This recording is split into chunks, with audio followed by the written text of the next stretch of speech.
Kita kalau melihat petir, melihat halilintar itu tidak hanya sekedar sebuah fenomena alam. Apa diletakkan di sana? Nabi Ibrahim meletakkan anaknya dan istrinya di Mekah. Kita harus bisa menerima syarat untuk orang bisa memahami Islam dengan tanda kutip apa yang telah diturunkan Allah kepada. Ketika seseorang zikir kepada Allah, maka sebetulnya itu bisa menenangkan hati.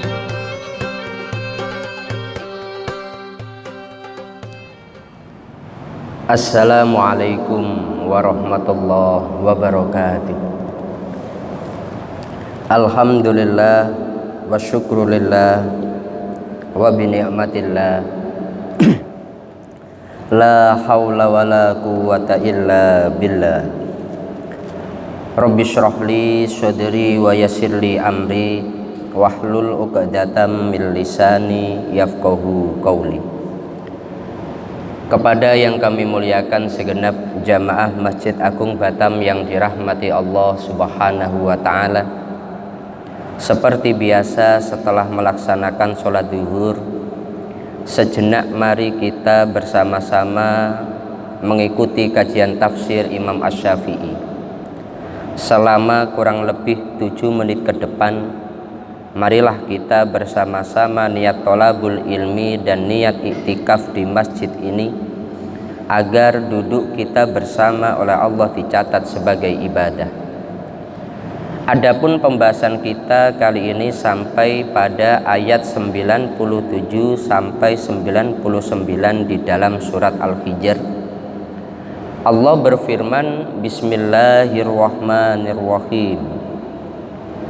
Walaqad na'lamu annaka yadhiqu sadruka bima yaqulun fasabbih bihamdi rabbika wa kum minas sajidin wa'bud rabbaka hatta ya'tiyakal yaqin. Yang artinya, kami sungguh-sungguh mengetahui Muhammad bahwa dadamu menjadi sempit disebabkan apa yang mereka ucapkan. Maka bertasbihlah dengan memuji Tuhanmu, dan jadilah kamu di antara orang-orang yang bersujud, yakni sholat, dan beribadahlah kepada Tuhanmu sampai datang kepadamu yang diyakini, yakni ajal. Di dalam kitab Imam Asy-Syafi'i beliau berkata, Allah menurunkan ayat yang memantapkan hati Rasulullah ketika beliau merasa kesulitan oleh gangguan-gangguan mereka, yakni Allah menurunkan walaqad na'lamu annaka yadhiqu sadruka bima yaqulun. Dengan demikian Allah telah mewajibkan Rasulullah untuk menyampaikan dakwah kepada mereka sekaligus menyembahnya tanpa memerintahkan beliau untuk menyerang mereka. Dia juga menjelaskan masalah tersebut di dalam Al-Quran lebih dari 1 ayat, dan juga tidak pernah memerintahkan beliau untuk mengasingkan diri dari mereka. Jadi ayat ini ayat yang diturunkan ketika Rasulullah di Mekah, karena surat Al-Hijr itu Makkiyah. Ketika terpaan cacian, hinaan dari orang-orang kafir begitu keras kepada Rasulullah, maka Allah menurunkan ayat ini, He Muhammad, na'lamu annaka yadhiqu sadruka bima yaqulun. Kami, yakni Allah, tahu hatimu menjadi sempit, menjadi susah disebabkan omongan-omongan mereka. Omongan mereka yang pedas, omongan mereka yang menghina, omongan mereka yang melecehkan.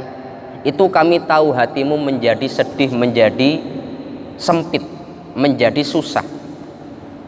Tapi fasabbih bihamdi rabbika, tetap kamu bertasbihlah kepada Allah dengan memuji kepada Allah, wa kum minas sajidin, dan jadilah kamu dari golongan orang-orang yang sujud, yakni sholat. Tetap kamu harus bertasbih, membaca tahmid dan sujud yakni sholat. Wa'bud ditambah lagi perintahnya, wa'bud rabbaka hatta ya'tiyakal yakin, dan ibadahlah kepada Allah sampai datangnya ajal atau wafat. Ayat ini ayat yang luar biasa. Kenapa? Di saat Rasulullah dalam tekanan yang hebat, Allah tahu apa yang dialami Rasulullah, sebagaimana yang disampaikan oleh Imam Asy-Syafi'i. Tapi ayat ini tidak memerintahkan Nabi untuk membalas mereka.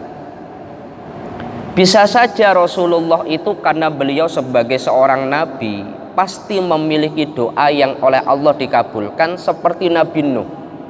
Ya Allah, berikan azab kepada mereka. Bisa saja. Seperti Nabi Lut, mohon azab atas umatnya. Ataupun nabi-nabi yang lain. Tapi Nabi Muhammad dalam ayat ini tidak. Perintahnya cukup.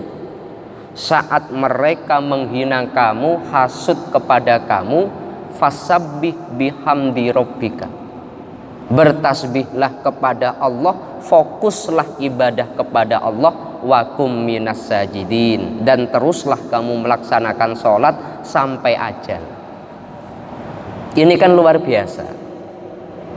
Karena kalau orang sudah tidak suka, itu kita tidak akan bisa memuaskan dia atau mendapatkan keridhoannya. Sebaik apapun usaha yang kita lakukan di hadapan orang yang tidak suka, di mata mereka yang kita lakukan jelek. Maka daripada mengejar satu perkara yang tidak ada ujungnya, lebih baik melaksanakan ibadah kepada Allah sebaik mungkin. Itu yang disampaikan oleh Muawiyah. Perkara yang tidak mungkin mendapatkan ridho adalah melakukan kebaikan di hadapan orang yang hasud kepada kita. Rasulullah ketika beliau dakwah, sekian banyak orang itu membenci kepada Nabi. Apapun yang dilakukan Nabi di mata mereka itu jelek. Padahal sebelum beliau menjadi Nabi, Nabi Muhammad itu disebut Al-Amin, orang paling terpercaya di Mekah, orang yang paling dihormati di Mekah.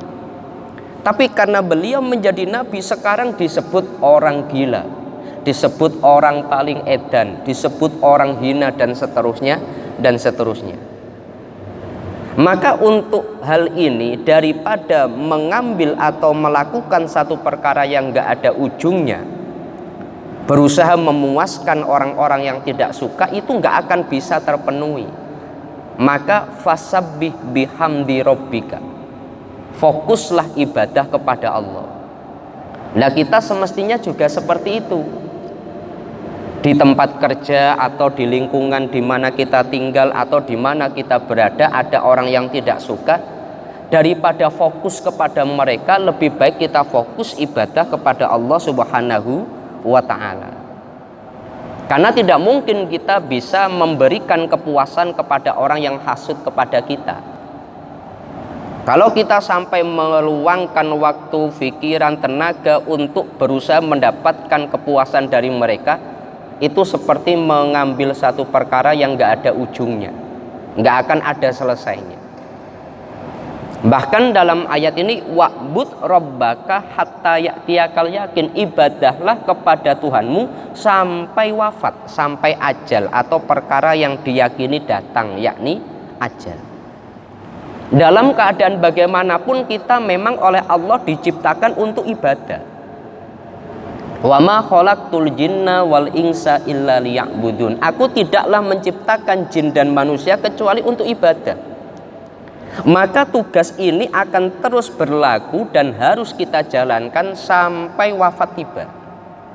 Selama akal masih ada, maka kita tetap untuk beribadah kepada Allah Subhanahu wa ta'ala. Di dalam hadis Rasulullah menyampaikan, sholli qaiman, fa illam tastati faqaidan, fa illam tastati fa'ala junubin atau fa'ala jambin. Kamu sholatlah dengan berdiri. Kalau enggak mampu, dengan duduk. Kalau enggak mampu, dengan tidur miring. Di dalam fikih dilanjutkan, kalau enggak mampu, dengan terlentang. Kalau tidak mampu dengan organ atau bagian tubuh kita, dengan isyarah. Selama kita masih memiliki akal sehat, kita masih punya kesadaran, oh sekarang masuk waktu sholat duhur, apapun keadaan kita, kita punya satu perintah, yakni ibadah kepada Allah Subhanahu wa ta'ala. Bila ada orang-orang yang membuat kita resah, membuat pikiran kita terganggu, jangan sampai itu memalingkan diri kita untuk ibadah dari Allah Subhanahu wa ta'ala sampai wafat tiba. Ya, sampai wafat tiba. Makanya di dalam Al-Quran ada sekian banyak ayat yang membahas masalah ini. Contohnya dulu itu para sahabat saat melaksanakan sholat duhur, itu mereka merasa berat. Karena kalau pada masa Nabi itu sholat duhur tidak seperti kita di dalam masjid, tempatnya dingin. Pada masa Nabi itu masjid nggak ada atapnya. Sujudnya Nabi lama, Nabi menjadi imam, para sahabat jamaah sujud di pasir yang panas. Biasanya kalau jamaah dengan Rasulullah itu ada sekian banyak shaf di belakang Nabi. Tapi khusus untuk sholat duhur hanya 1-2 shaf saja. Sahabat merasakan berat, ini sholat duhur paling berat di antara kita. Cuma ketika para sahabat merasakan itu ibadah yang berat, sulit untuk dilakukan karena dalam keadaan panas, Allah menurunkan ayat, hafidhu ala sholawati was sholatil wusto, tetap jagalah sholat kalian. Perintahnya bukan oh nggak apa-apa kamu merasa berat kamu nggak sholat nggak apa-apa, nggak seperti itu, tapi perintahnya jagalah sholat kalian. Maka ini harus kita jaga sampai wafat tiba. Cuma untuk realisasinya fikih atau hukum syariat memberikan toleransi. Orang bila dia dalam keadaan sakit tidak mampu berdiri, maka dia tetap sholat dengan yang dia bisa. Katakanlah sholat dengan duduk. Dia umpamanya sakit, dia nggak mampu dengan cara duduk, dia nggak mampu dengan cara berdiri, tetap harus dengan sholat meskipun dengan cara tidur miring. Dan seterusnya. Kenapa? Karena perintahnya wa'bud rabbaka hatta ya'tiyakal yakin. Ibadahlah kepada Allah sampai apa yang diyakini tiba, yakni wafat.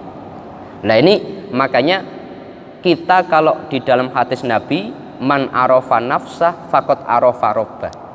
Orang yang ngerti siapa dirinya maka dia akan mengenal Tuhannya. Kalau kita mengerti diri kita, saya itu siapa? Saya hamba Allah yang tercipta untuk ibadah kepadanya. Maka kita ketika melakukan ibadah itu tidak akan merasa berat. Karena kita menyadari itu adalah tugas utama penciptaan kita sebagai manusia. Dan semoga melalui kajian kita ini, kita semuanya dimudahkan untuk melaksanakan ibadah. Kita semuanya senantiasa diberi kesehatan, dan sampai wafat tiba kita tetap Islam dan kita tetap bisa menjalankan ibadah kepada Allah Subhanahu wa ta'ala. Mungkin itu yang bisa kami sampaikan dalam kesempatan ini. Mari kita tutup bersama-sama dengan membaca surat Al-Fatihah. Semoga Allah senantiasa memberikan kita semuanya kesehatan, dan semoga Allah senantiasa memudahkan urusan-urusan kita bersama. Al-Fatihah. A'udzubillahi minasyaitonirrajim. Bismillahirrahmanirrahim. Alhamdulillahirabbil alamin arrahmanirrahim maliki yaumiddin. Iyyaka na'budu wa iyyaka nasta'in. Ihdinas siratal mustaqim, siratal ladzina an'amta 'alaihim ghairil maghdubi 'alaihim waladdallin. Amin. Kurang lebihnya dari kami mohon maaf. Akhirul qauli wallahul muwaffiq ila aqwamit thoriq. Wassalamualaikum warahmatullahi wabarakatuh.